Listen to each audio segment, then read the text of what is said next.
오늘 히브리서 13장 이것을 통해서 저는 무슨 제목을 삼았냐면 성도의 생활 지침이라는, 설교를 할 때는 여러분 땅 쳐다보지 마시고 저를 보시는 게 좋아요. 뭐 땅 속에 뭐 있어요? 성경을 여러분이 보셔야 되나요? 아니면 뭘 기록하시나요? 뭐 영상으로 다 남겨주는데요. 성도의 생활 지침이라는 말씀을 여러분에게 드리려고 합니다. 그동안에 우리는 이 히브리서가 바울 서신으로만 알았습니다. 근데 히브리서를 가만히 해보니까 바울의 문체는, 바울은 항상 내가 바울이 친히 쏘노라, 아니면 바울이 디모데에게 이것을 전하노라 하면서 자기를 나타내요. 그런데 여기는 바울이라는 말이 한 글자도 없어요. 그렇기 때문에 바울이 아닐 것이다. 왜 그런 그동안의 사람들이 왜 바울이라고 얘기했냐면 맨 끝에 디모데를 속히 너희에게 보내노니 그랬어요. 그 말이 바울의 문체와 비슷하기 때문에 그랬던 거예요. 아무튼 바울 서신 13편이 있는데 히브리서과까지 14편이었는데 이제 히브리서는 무명으로 밝혀져서 이제 바울 서신에 포함되지 않습니다. 그리고 우리가 지금 성공학교를 사도행전을 하고 있는데요.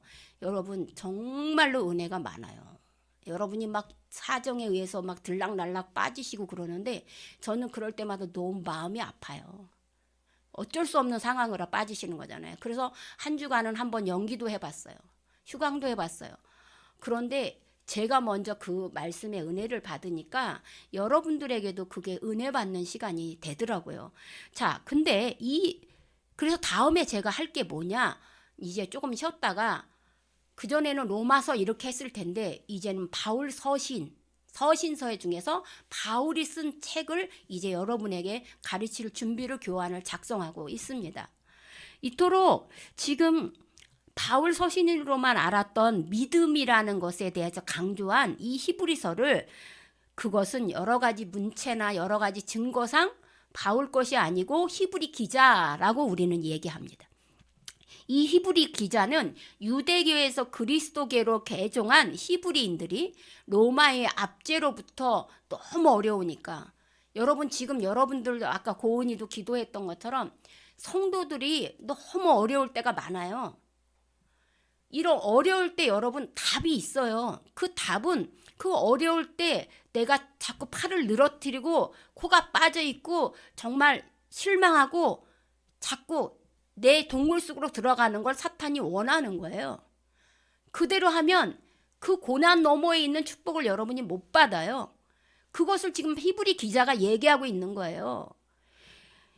로마의 압제와 유대교들이 이 배신자라고 출교를 시켜버렸어요. 그러므로 공동체에서 물건 하나를 못 사요. 지금 히브리 기자가 쓰고 있는 이 공동체가.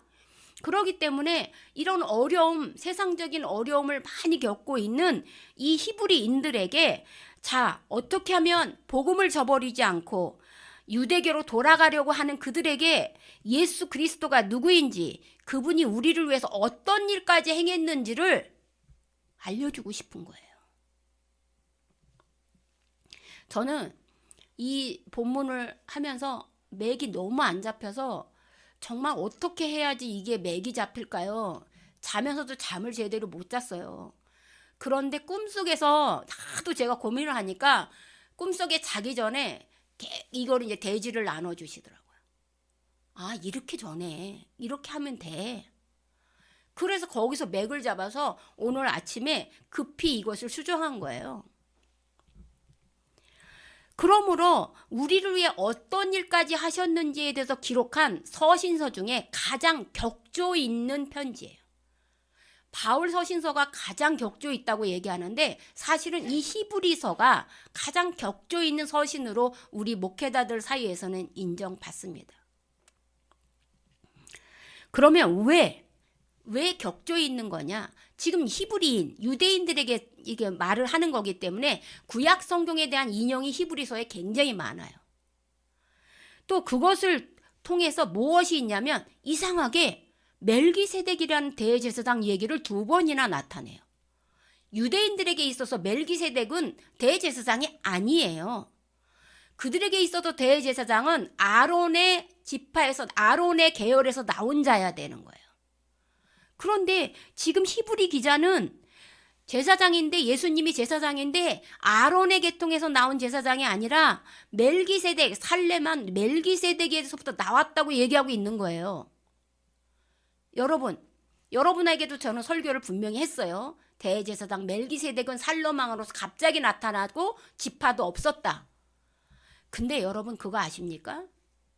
예수님이 초대교회 당시에 바리새파, 사두개파, 에세네파 이 세 파가 있었는데 이 멜기세덱을 유일하게 인정한 지파가 무슨 지파였는지, 이게 에세네파예요. 그러니까 이 히브리 기자는 누구일 확률이 높은 거예요? 에세네파일 확률이 높은 거예요. 그래서 바울이 아니라는 거예요. 바울은 나는 바리새인파 중에 바리새인으로서 그랬잖아요. 그러니까 아닌 거예요. 멜기세덱을 인정하는 히브리 기자가 이제 정말 하나님께서는 대제사장 아론의 인간의 계열이 아니라 하나님께서 내려보내신 갑자기 나온 멜기세덱으로 인하여 우리를 위하여 십자가에 못 박혀 죽으신 분이라는 것을 이제 강조하고 있는 거예요. 그런데요, 지금 히브리인들이라 구약 성경을 가지고 얘기하고 멜기세덱을 가지고 얘기했지만 이 히브리인들이 지금 어디 살고 있는 거예요? 로마의 압제 속에 살고 있는 거예요. 그러니까 그들의 지금 사는 곳은 무슨 문명이에요? 그리스, 헬라 문명이란 말이에요. 헬라 문명이기 때문에 헬레니즘 문화도 반영하여서 농사 짓는 얘기, 그 다음에 올림픽 하는 얘기, 또 아버지께서 가정교육을 하는 이야기, 또 뭐예요? 건축하는 얘기, 달리기 하는 마라톤 하는 얘기, 수영하는 얘기, 이런 얘기들을 이 히브리서에서 계속해서 썼던 거예요. 그러니까 히브리인들을 위해서 유대교만 쓴 게 아니라 이거는 지금 그리스 문화예요. 헬라 문학을 가지고 강조해서 한 거예요. 그리고 오늘 마지막으로 이 히브리 기자는 그리스도의 가정이라면 어떤 삶을 살아야 되는지 실제적으로 조언해 주고 있는 거예요. 그동안에 구약 성경을 가지고 오고 이 헬라 문화를 가지고 와서 설명을 했는데 그거 다 필요 없어. 우리 몰라. 그러면 이거 한 가지는 알아야 된다는 거예요. 여러분이 성도라면 이런 삶을 살아야 된다는 거예요. 그것을 저는 오늘 네 가지로 여러분에게 이야기를 하려고 해요. 4가지로. 그 첫 번째가 공동체 속에서 성도라면, 공동체는 뭐라고 불러요? 우린 공동체를 교회라고 불렀죠? 그럼 교회 안에 있는 사람들 다 뭐라고 불렀어요? 형제요? 자매라 그랬어요. 근데 여자는 그렇게 대접을 못 받았기 때문에 대부분 뭐래? 형제 사랑하기를, 오늘 1절에 형제 사랑하기를 계속하고라고 야기는 거예요. 첫 번째가 뭐예요? 여러분, 세상적인 사람들에게 가지 말라는 거예요. 여러분의 시선이 왜 세상 사람에게 가느냐? 세상 사람은 형제고 자매가 아니에요. 형제 자매는 교회 공동체에 하나님을 믿고 예수님을 믿는 사람들이 형제 자매인 거예요. 그러니까 사랑을 베풀 때 누구한테 베풀라는 거냐면 교회 공동체에 있는 사람들에게 사랑, 형제 사랑이에요. 형제 사랑은 예수님께서 강조하신 거예요. 근데 여기 잘 보세요. 1절을 형제 사랑하기를 계속하고 ing란 말이에요. 그럼 형제 사랑이 뭘까요? 무엇 때문에 형제 사랑이라고 하는 걸까요? 바로 3절이라는 거예요. 너희도 함께 갇힌 것 같이 갇힌 자를 생각하고 너희도 몸을 가졌은즉 학대받은 자를 생각하라. 이건 뭐냐면 지금 로마 시대예요. 그렇기 때문에 예수 그리스도를 믿는 사람들이 예수 그리스도를 믿는다는 이유만으로 실력이 막 월등해요. 실력이 월등한데 새내기라는 이유로 너 그거 안 돼. 아무리 실력이 많아도요. 사회단체는요. 시기와 질투를 이길 수가 없어요. 그들이 살아온 경력을 이길 수가 없어요. 그들이 뒤에서 어떤 묘락을 꾸미는지 이길 수 없습니다. 여러분. 그렇기 때문에 지금 뭐라 그러냐면 그리스도를 믿는 사람이라는 이유 때문에 지금 로마 감옥에 평신도들이 계속 잡혀가는 거예요. 그래서 형제들이 갇힌 자가 되는 거예요. 그리고 학대를 받는 거예요. 유대계 속에서 출교당하니까 먹을 거 쌀도 못 사요. 물물 교환했던 거 하지도 못합니다. 이런 환난을 당하고 핍박을 당하고 감옥에 갇힌 자들이 누구예요? 형제라는 거예요. 형제. 근데 여러분, 저도 요양원 설교를 가지만 저는 요양원 갈 때마다 너무 마음이 아파요. 왜 마음이 아파요? 나를 보는 것 같아서요. 내가 죽기까지 이렇게 여러분들 앞에 하나님의 종으로서 얘기를 했는데요. 나중에 제가 만약에 치매를 걸린다거나 제가 질병에 걸리면 우리 아들은 엄마는 별 걱정을 다 해. 내가 모시지. 저는 안 믿어요. 지금도 못하는데 무슨 병들었는 엄마를 해주겠어요. 그러면 뭐 뺄 게 없냐? 교회 공동체 뺄 게 없어요. 그래서 제가 이 문산으로 이사 온 이유도 뭐냐면 이렇게 나이 들었을 때 이렇게 하나의 공동체로 가족으로 울타리를 만들어서 이 지역에 살면서 서로 도와주려고 제가 만든 거란 말이에요. 그런데요, 요양원에 가보면요, 그분들이 그 요양원에 있을 때 그럼 그분들은 교회에서 어떤 역할들을 했어요? 충성된 일꾼이었어요. 근데 교회에서요, 이제 나이가 들고 치매가 들고 병들으니까 집에서도 안 모시니까 요양원에 모시잖아요. 자, 일부러 부모님 안 모시려고 직장 생활하는 사람 많아요. 거기다 놔놨어요. 그러니까 교회에서 한두 번은 왔어요. 근데요, 거기에 오신 분들은 대부분 어떨 때까지 계시는 거예요? 죽을 때까지 계시는 거예요. 안 와요, 교회에서. 여러분, 교회에서 안 오니까 이 사람들은 매주일 예배를 드리고 하나님의 은혜 가운데 하나님의 말씀 가운데 살았는데 아무도 나를 찾아주는 이가 없어요. 저희도 해봤지만 한 달에 한 번 부모님 면회 가는 것도 힘들어요. 은기도 외할아버지 계셨고 친할아버지 계시지만 거기에 1년에 몇 번 가겠어요. 이런 상황 속에 이게 감옥에 갔어요. 감옥에 갔는데 한두 번은 면회를 갔어요. 그리고 감옥에 가면 그 식구들이 있을 거 아니에요. 그 식구들에게 한두 번은 먹을 걸 갖다 줬어요. 근데 계속 돼요? 안 된다는 거예요. 그래서 형제 사랑 입으로만 하지 말고 형제 사랑하기를 계속 하라는 거예요. 왜요? 이들은 지금 예수 그리스도로 인하여 고난을 받은 자들이에요. 여러분 잘 들으셔야 돼요. 내가 잘못해서 잘못된 사람을 하라는 게 아니라 예수 그리스도로 인하여 고난을 받은 자들을 이렇게 챙기라는 거예요. 이게 형제 사랑이라는 거예요. 그러면서 뭐를 예화를 끌고 가지고 오냐면 창세기 18장 아브라함이 손님 대접하다가 축복받은 이야기를 끌고 오는 거예요. 이게 하나의 덩어리예요. 1절부터 3절까지가. 첫 번째가 형제 사랑하기를 계속하라는 거예요. 이게 우리가 성도로서의 삶이에요. 그러므로 지금 아브라함이 어떻게 했어요? 조카 롯과 땅 때문에 싸우고 조카 롯은 아주 멋진 세상에서 휘황찬란한 잘 나가는 도시 소돔을 택했어요. 그리고 그곳에 가서 떵떵거리고 살았어요. 왜요? 재산이 많았잖아요. 아브라함 때문에. 사라 때문에. 그래서 그 지역 가서 너무너무 잘 살았어요. 그런데 하루는 아브라함이 가만히 앉아 있으니까 저 멀리서 손님 3분이 걸어오시는 거예요. 그래서 손님 접대법이 있으니까 막 달려가서 우리 집에 들어가서 굉장히 이 광야길이 뜨겁잖아요. 우리 집에 들어가 쉬었다 가십시오. 제발 그늘에서 쉬시고 씻으시고 맛있는 음식을 드시고 간청하는 거예요. 주인이. 그러니까 원래 천사는 급히 자기가 목적을 이룰 곳을 가기로 했어요. 그러니까 천사인지 몰랐어요. 그런데 하도 아브라함이 간청하니까 그 간청을 들어줘서 이 집에서 머물기로 했단 말입니다. 그리고 아브라함은 정말 왕처럼 모든 시스템을 다 동원해서 그를 잘 섬겼어요. 어떻게 섬겼어요? 그 천사들이 자기가 놀랄 정도로. 그래서 천사들끼리 말했어요. 우리가 이렇게까지 대접을 받는데 저 아브라함에게 우리가 행할 일들을 말하지 않을 수가 없다. 그래서 지금 사실 자기네들이 하나님의 명령을 받들고 소돔과 고모라를 멸망시키러 가는 중이라고 천기누설을 한 거예요. 그 얘기를 듣고 아브라함 깜짝 놀랐어요. 왜요? 거기 누가 있어요? 조카 롯이 있어요. 자긴 자식이 없는데 아들 같은 조카 롯이 있는 거예요. 그러니 어떻게 하면 좋습니까?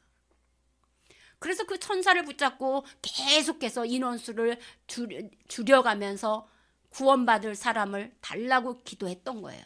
그러면서 그럼 아브라함이 그러면서 느꼈던 게 뭐예요? 선임 대접하면서 받은 축복이 뭐예요? 내년 이맘때에 너희에게서 아들을 낳으리니 이름을 이삭이라고 하는 거예요. 자, 여러분 잘 들으세요. 아브라함과 사라가 아브라함 75세 때 떠났어요. 지금 99세예요. 24년이 지난 이 시점까지 바라고 고대하던 그 순간이 임한 거예요. 아브라함은 오직 뭐만 바라본 거예요? 하나님만 바라본 거예요, 지금. 에이, 목사님 그런 소리 하지 마세요. 이스마엘이 있잖아요. 그거 이스마엘 자기가 한 거 아니잖아요. 사라가 도저히 자기 몸에서 아이를 잉태하지 못할 것 같으니까 주인에게 들어가라고 한 거잖아요. 여러분, 바라고 바란 거예요. 그래서 손님 대접을 해서 자식을 얻고 자기가 오랫동안 바랬던 것들을 우리는요 곧 즉시 금방 무엇이 이루어지기를 바라잖아요. 바랬던 것을 이제 이루었다는 거예요. 그러므로 형제 사랑하기를 계속하라 하는 말은 너희들에게 무엇을 주기 위해서 형제 사랑하기를 계속하라는 거예요? 여러분이 아들을 주기 위해서, 아들이라는 게 뭐예요? 이삭을 주기 위해서. 이삭이 뭐예요? 웃음이라 그랬잖아요. 여러분에게 웃음을 주기 위하여 손님 대접하기를 금하지 않고 형제 사랑과 연결시키고 있다는 거예요. 자, 두 번째는 그럼 뭐예요? 4절을 띄워줘 보세요. 4절 한번 같이 읽어보도록 하겠습니다. 모든 사람은 결혼을 기이 여기고 침소를 더럽히지 않게 하라. 음행하는 자들과 간음하는 자들을 하나님이 심판하시리라. 두 번째 히브리 기자가 강조한 성도들의 생활 중에 해야 할 일은 결혼, 즉 가정에 대한 이야기입니다. 저는 청년들에게 누누이 얘기했어요. 고은이도 지금부터 목적을 세우고 배우자에 대한 기도를 꼭 하라고. 구체적으로 이러한 사람을 달라고.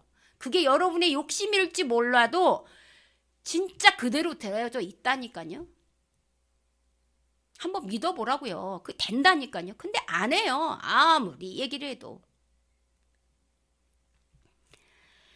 자, 그러면 왜 히브리 기자는 이렇게 성도들의 가정생활에서 이 결혼, 가정에 대한 이야기를 두 번째로 꼽으셨을까요? 이것은 당시의 로마 시대의 결혼관과 그 그리스도인들의 결혼관이 다르기 때문이에요. 근데 자꾸 이 그리스도인들이 이 로마 시대의 결혼관을 따라가기 때문이에요. 자, 당시 로마 시대의 결혼관은 어땠는지 알습니다. 이해할 수 없을 정도로 난해했습니다. 그들의 결혼은 그저 자녀를 생산하는 도구에 불과했어요. 그래서 우리가 지난주에 말한 것처럼 아버지가 결혼하는 사람과 결혼하는 거예요. 그게 사촌 동생이건 사촌 누나건 뭐 형제건 아무 상관이 없어요. 로마 제국, 그때 당시 제국을 만들기 위해서는 여러 가지 조건이 있지. 영토가 있고 주권이 있고 백성이 있죠. 그 백성을 낳는 일, 그러니까 이들의 결혼은 내가 나라를 위해, 로마 제국을 위하여 아이를 많이 낳는 일로만 결혼이 성립된 거예요. 그러니까 서로 부부간의 신뢰라든지 믿음이라든지 사랑이라든지 이런 거 아무것도 없어요. 자, 결혼을 그렇게 생각했으니까 이혼은 어땠을까요? 굉장히 쉬웠어요. 둘 중에 하나가 나 너랑 살기 싫어, 오늘 이혼해. 그럼 그 자리에서 이혼이 되는 거예요. 이혼하고 결혼을 10번까지도 하는 거예요. 그러니까 마치 성경 속에 사마리아 수가성 여인 기억나시죠? 수가성 여인이 남편을 데려오라 했더니 나는 남편이 없습니다. 그래, 맞다. 예수님이 5명의 남편을 두었으나 지금 있는 남편도 네 남편이 아니지. 그 삶이 지금 로마 시대의 여인들의 삶이고 남자들의 삶이라는 거예요. 그러면 로마 시대 남자들은 성적인 쾌락을 어디서 하냐 이거예요. 그래서 매춘부가 심했던 거예요. 매춘부에게 가서 성욕을 다 풀고 오는 거예요. 그러니까 그것을 가지고 부부에 대한 친밀감도 1도 없고 사랑도 없고 열정도 없어요. 오로지 그러니까 자녀만 나면 그 다음에 그 부인하고 부부관계 안 합니다. 왜요? 콧대가 높고 대부분 집안끼리 결혼이기 때문에 자기 마음대로 못해요. 그래서 성병, 매독이 여기서부터 나온 거예요. 자, 그래서 정략 결혼이 많았어요. 이혼이 쉬웠어요. 그래서 여러분, 그런데 유대인들, 그리스도인들이 생각하는 결혼은 좀 달랐습니다. 왜냐하면 결혼은 창세기 2장, 3장에 결혼은 하나님의 섭리로 만들어졌기 때문입니다. 모두 다른 환경에서 태어나고 다른 환경에서 자란 남녀가 만나는 것 자체가 하나님의 섭리예요. 그러므로 오늘 히브리 기자는 결혼을 기이 여기라고 권면하고 있는 거예요. 여기서 기이 여기라는 것을 구체적으로 4절에 침소를 더럽히지 말라고 얘기하는 거예요. 이 침소가 뭐냐면 성적인 걸 얘기하는 거예요. 부부가 결혼을 했으면 성적인 교제는 부부 사이에만 해야지 다른 사람들을 끌고 들어오지 말라는 거예요. 근데 지금 로마 시대는 아니었잖아요. 자, 하나님께서 가장 싫어하는 게 뭐냐면 성적인 쾌락이에요. 여러분, 아담과 하와를 만들었을 때 성적인 쾌락이 있었을까요? 없었을까요? 에덴 동산에 있을 때 없었어요. 에덴 동산에서 쫓겨나고 나서야 그가 동침하매라는 동침이라는 단어가 나온 거예요. 그러므로 하나님은 한 사람에게만 그걸 허락한 거예요. 그런데 이제 난잡한 거예요. 소돔과 고모라 성이 왜 멸망했어요?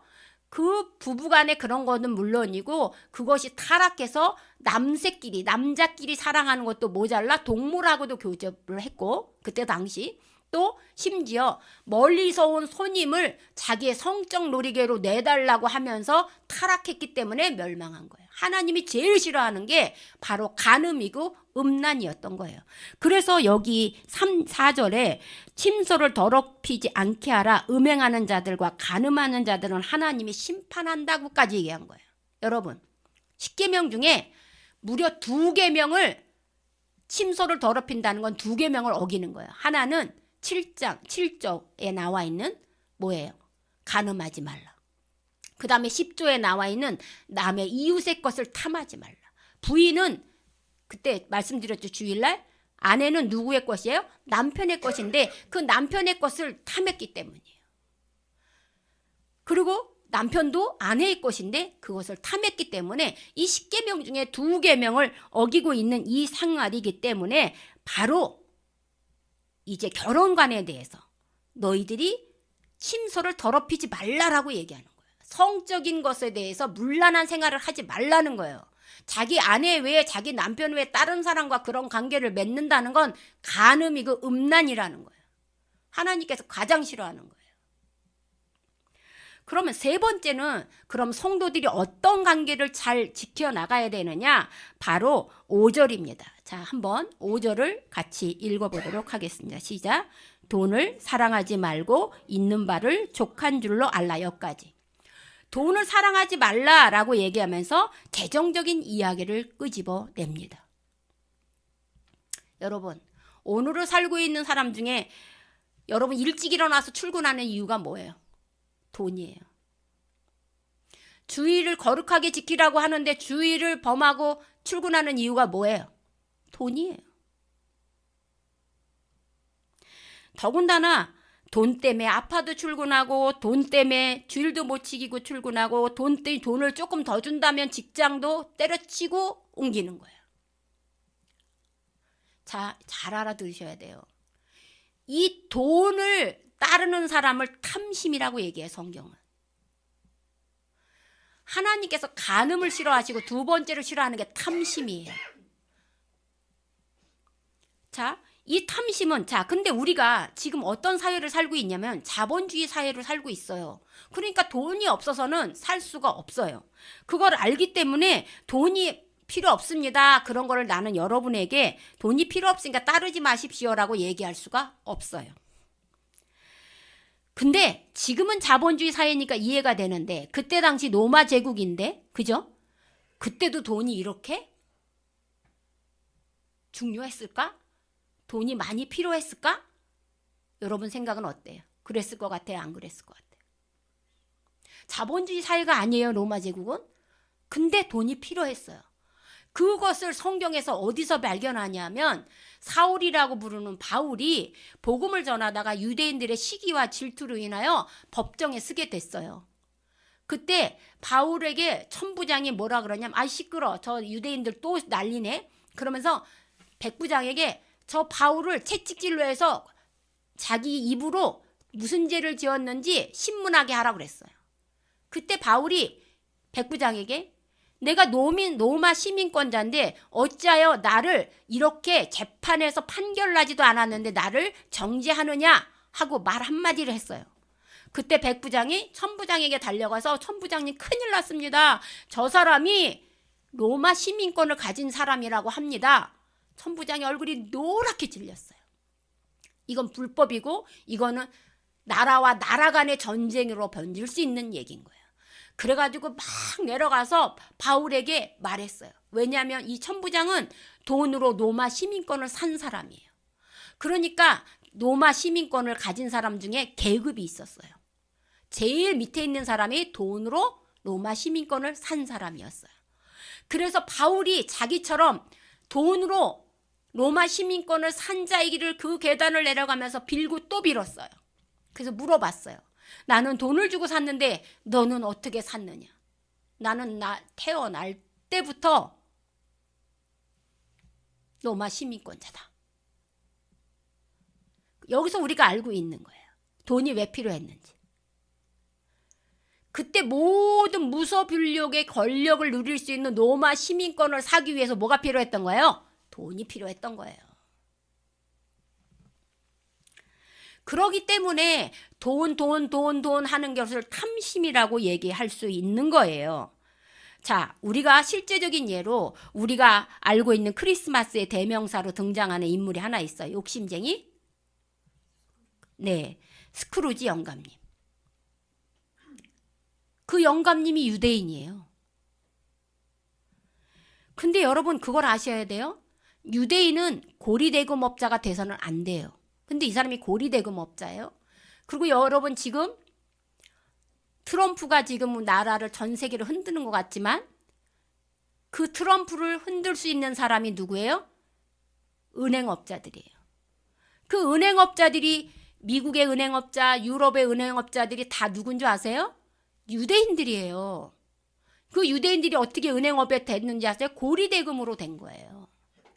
그런데 성경에 너의 형제들에게 고리대금을 주지 말라고 분명하게 나와 있어요. 그러면서 너네가 형제 중에게 이렇게 고리대금을 한다면 고리대금이라는 건 이자를 다른 것보다 높게 받는다는 거예요.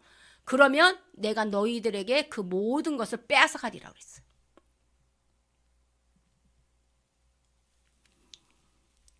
그러니까 그때 당시 유대인들이 이렇게 돈 하면서 고리대금을 하는 사람이 많았다는 거예요. 그래서 히브리 기자는 자족이라는 말을 갖고 온 거예요.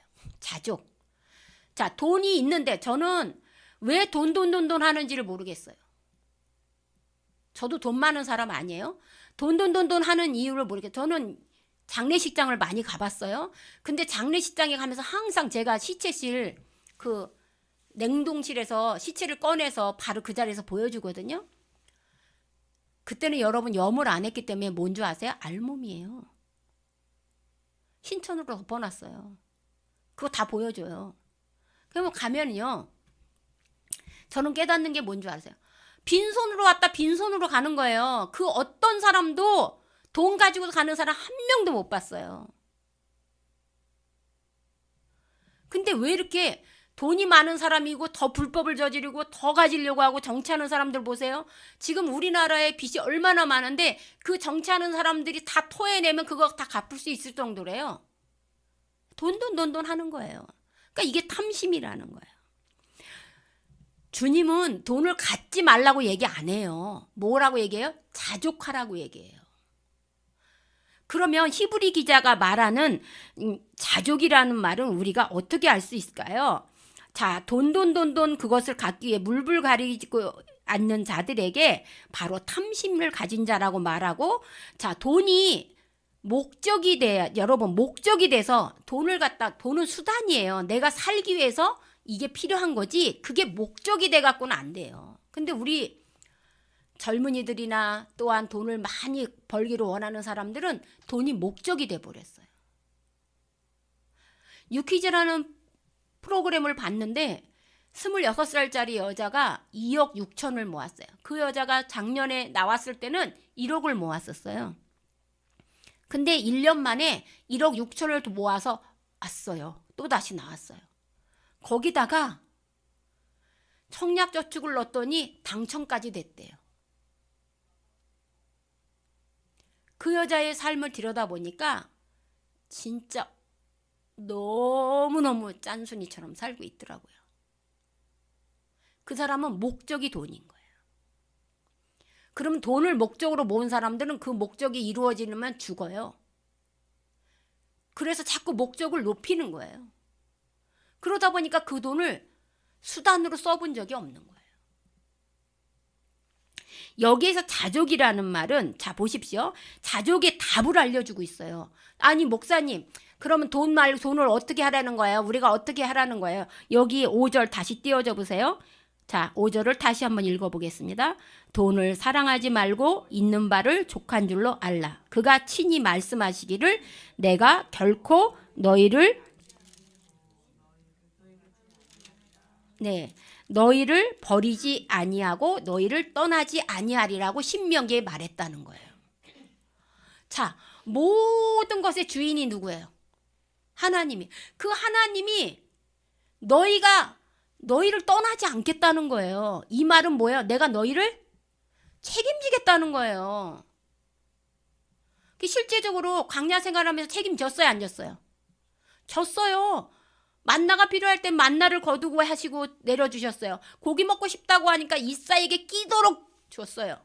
물이 먹고 싶다고 하니까 반석으로 명령하여 물을 내려주셨어요. 그러니까 분명하게 알아야 될 것이 있어요.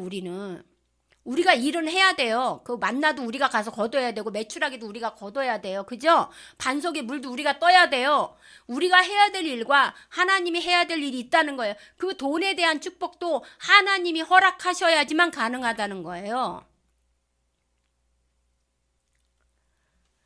그래서 돈을 사랑하지 말고 있는 바를 족한 줄 아는 그 해답이 뭐냐? 바로 너희들에게. 그래서 여기서 그러면 어떻게 할 수 있냐면 바로 보십시오. 베드로가 예수님을 모시고 막 기가 막 세졌어. 막 자랑하고 싶었어. 모든 병자를 고치시고. 그죠? 그랬는데 성전을 지키는 성전 문지기가 베드로에게 야, 너하고 너네 선생님은 왜 자꾸 성전세도 안 나고 들락거리는 거야? 그 말을 듣는 순간 어깨가 쭈그러들었어요. 우리 선생님도 돈이 좀 많으신 분이면 얼마나 좋을까? 그런 모습을 보고 예수님이 물어봤어요. 베드로야, 왜 그러니? 성전 문지기가요, 성전세를 안 낸다고요? 너 그것 때문에 낙심하고 있는 거야? 너 가서 낚시로 물고기를 잡아서 첫 번째 낚는 것에 입을 열어보면 성전세가 들어있다. 베드로가 믿었을까요? 안 믿었을까요? 안 믿었어요. 그래도 선생님이 시키니까 했어요. 그 첫 번째 물고기가 잡혔어요. 입을 열어보니까 진짜 한 세겔이 있는 거예요. 그걸 가지고 예수님과 자기의 성전세 반세겔이니까 한 세겔을 당당하게 냈어요. 자, 우리 예수를 믿는 사람들은 이런 하나님과 동행하고 있는 거예요. 성경에 악한 자도 자기 자식에게 좋은 것을 줄 줄 알거든 하물며 하나님일까 보냐라고 얘기했어요. 성경을 믿으십니까? 저는 믿어요.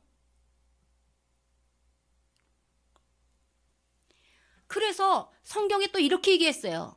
구하라, 찾으라, 문을 두드리라. 그러면 구해질 것이고 찾아낼 것이고 문이 열릴 것이다. 근데 뭐를 안 해요, 우리가? 안 해.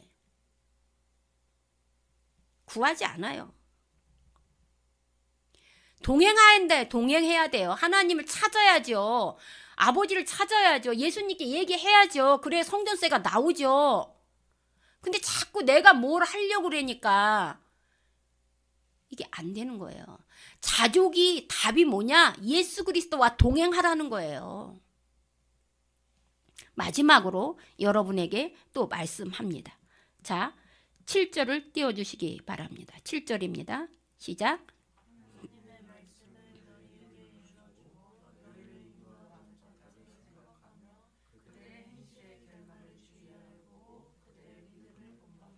네, 여러분 아십니까? 지금 히브리 기자는 믿음의 조상들, 즉 믿음의 선조들, 하나님 말씀을 그들에게 가르쳐주고 인도하는 자들, 오늘날로 말하면 목회자들. 이 목회자들의 대우를 어떻게 해야 될지에 대해서 가르쳐주고 있는 거예요. 제가 아까 찬양할 때, 준비 찬양할 때 말씀드렸어요. 다른 사람들은 제가 능력이 있다고 기도를 받으러 와요. 근데 우리 성도들은 안 그래.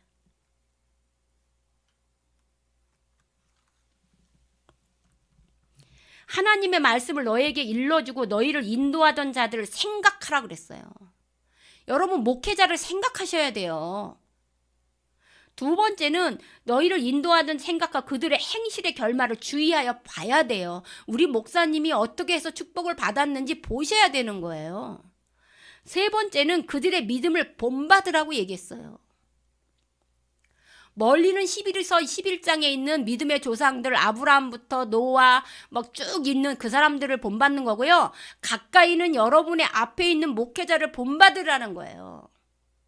그가 진짜 하나님의 진리의 말씀대로 살고 있는지, 그가 주만 바라보고 있는지, 그래서 그가 하나님이 주신 주권으로 하나님의 복을 누리고 있는지, 그걸 봤다면 여러분도 그를 본받아 그의 믿음을 본받으라는 거예요.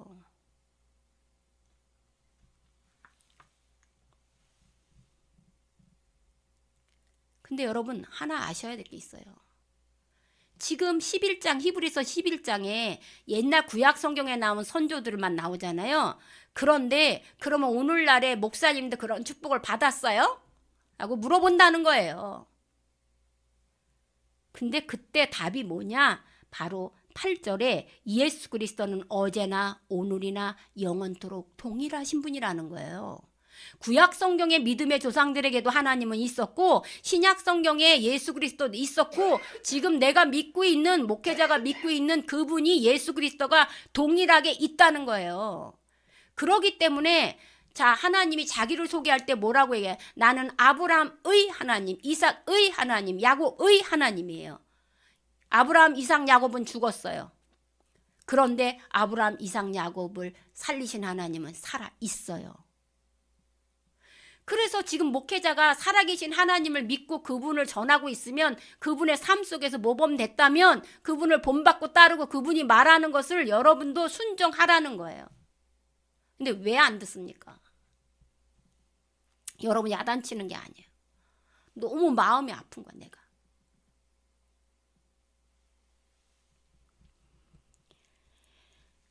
그러므로 여러분 멘토인 목회자가 있다면 그 목회자를 본받으세요. 따라가세요. 배우세요. 그분이 믿는 하나님 나도 믿어보고서 축복을 받으세요. 저는 이 얘기를 굉장히 많이 들었어요. 도대체 공목사님이 믿는 하나님은 어떤 하나님인지 나는 그걸 좀 본받고 싶습니다. 나는 아무것도 없어요. 저는 외모도 퉁출하지 않고 건강하지도 않고 재산이 많은 것도 아니고 자식이 많은 것도 아니고 자식이 순종하는 것도 아니고 물론 뭐 잘하는 것도 있겠죠. 내세울 게 세상적으로 아무것도 없어요. 근데 딱 하나 내세울 게 있어요. 나는 하나님이 사랑하는 자예요. 내 기뻐하는 자예요. 나는 그 확신이 있어요. 그래서 여러분들 뒤에서 아무리 저를 갖다 떨어뜨리려고 잡아 끌으려고 시기하고 모함해도 저는 그걸 이겨낼 수 있는 능력이 있어요. 왜요? 내가 하는 게 아니라 임마누엘, 아까 재정으로 만족하게 자족하게 하는 그 임마누엘, 하나님과 함께하는 걸 난 믿어요. 그래서 돈이 없어도 걱정이 안 되는 거예요. 내가 돈을 따라간다고 부자가 되나요? 절대 안 됩니다. 그러므로 결론적으로 얘기합니다. 9절을 띄워주세요. 9절입니다. 여러분 같이 읽어봅시다. 여러 가지 다른 교훈에 끌리지 말라. 마음은 은혜로서 굳게 함이 아름답고 음식으로서 할 것이 아니니 음식으로 말미암아 행한 자는 유익을 얻지 못하리라. 자, 보십시오. 이때 당시 히브리인들은 유대교에서 나오는 정결 예식에 의해서 이런 음식 저런 음식을 네가 먹지 말라고 해서 음식이 자기를 보호해 줄 거라고 생각했어요. 근데 여러분, 음식이 여러분을 보호해 주세요? 그러니까 음식으로 인한 정결 예식으로 인해서 너희가 다른 교훈 쫓지 말아. 로마의 신화, 많은 신화를 따름으로 인해서 너희들이 다른 교훈을 찾지 말아. 그죠? 그러므로 너희는 어떻게 하라는 거예요? 공동체 속에서 음식으로 인하여 다른 교훈으로 인하여 신화나 철학으로 인하여 이성으로 인하여 여러분이 생각하는 신념으로 인하여 다른 교훈을 따를 필요가 없다라고 확실하게 얘기해 주고 있는 거예요. 우리 주 예수 그리스도만이 주만 바라보는 그 마음이 내 안에, 마음은 은혜로서 굳게 잡으라 그랬잖아요. 그 마음을 가지고 가라는 거예요. 그 마음을 가지고 가면 어저께나 오늘이나 동일하신 그분이 나와 함께 가고 있다는 걸, 그걸만 가지고 가면, 그러면 하나님께 해주신다고 약속하는데 왜 안 믿으시는 거냐고요. 제가 새벽마다 이거 기도해요. 하나님, 이사야 27장 3절을 주셨으니까 책임지라고. 하나님도 괴로우실 거예요. 여러분, 우는 애에게 젖준다 그랬어요. 여러분들이 진짜 하나님을 끈질게 이렇게 붙잡고 늘어지시나요? 주게 돼 있어요. 그러므로 사랑하는 성도 여러분, 여러분의 믿음이 되는 분들의 믿음을 보시고 그들을 통해 배우시고 따라가시기 바랍니다. 그렇게 될 때 어저께나 오늘이나 동일하신 하나님께서 형제를 사랑함으로 손님을 대접하는 여러분의 가정 삶에, 또한 가정을 소중히 여기는 여러분의 삶에, 돈의 노예가 아니라 하나님이 주신 것이라고 자족하며 느끼는 여러분의 삶에, 또한 멘토를 정하고 그분의 삶을 본받아 배우기를 원하는 여러분의 삶에, 그때 모든 것에 하나님이 어떻게 해준다 그래요? 임마누엘, 동행해 주신다고 약속해 주셨습니다. 그러므로 오늘도 내일도 예수님이 재림하실 때까지 성도라면 이 모든 것에서 자유하게 사는 삶을 사시기 바랍니다. 기도하겠습니다.